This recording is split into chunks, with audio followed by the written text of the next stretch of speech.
wala na ngayon yan. Wala tayong puhunan. Wala ba tayong mamasahe?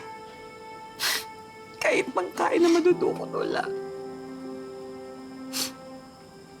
Minsan iisip ko, sino pa ba tayo? Huwag mo sabihin yan. Tama na.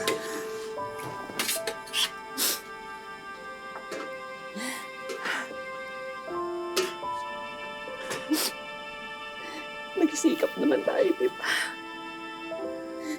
Patas naman tayo. Pero parang ang ilap sa atin ng asenso.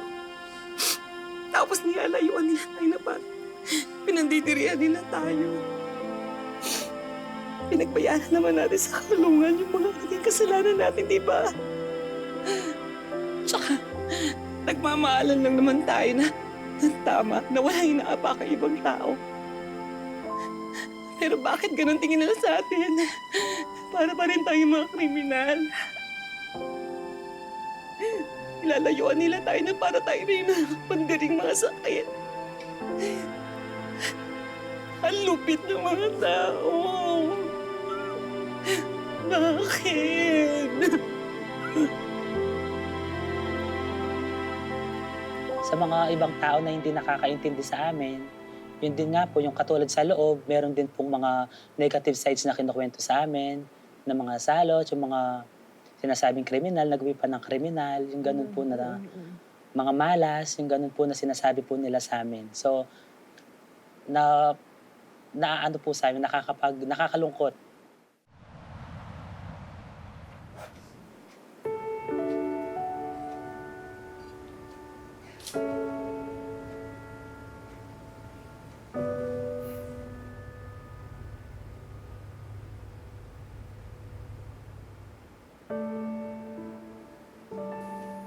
Diba sabi ko naman sa'yo noon na nakakalungkot ang mag-isa.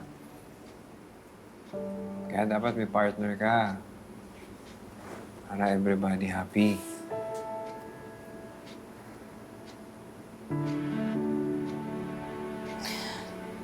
Salamat ka kasi di mo ko iniwan. Partner pa rin tayo kasi dapat kita mo.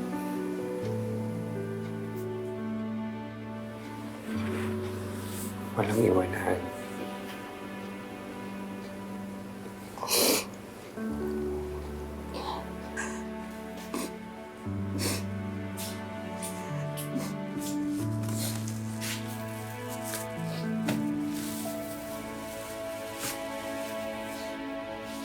Ate, bulalo ka.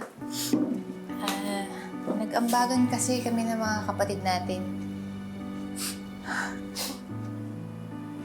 Para sa inyo ni Hon. Dagdag nyo na yan sa puhunan. Ate, baka naman abuso. Eh, kakailanganin niyo din naman ng pera.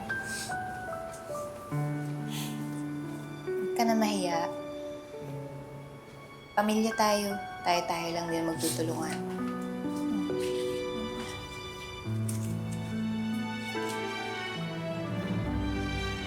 Thank you, ate. I love you.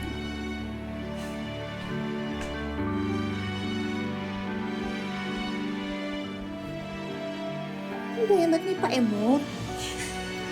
Ate, tuloy ako pinapaiyak mo eh. Alam mo ikaw, kahit lagi tayo nagbabardagulan, super love ko ya kita. Hindi lang halata.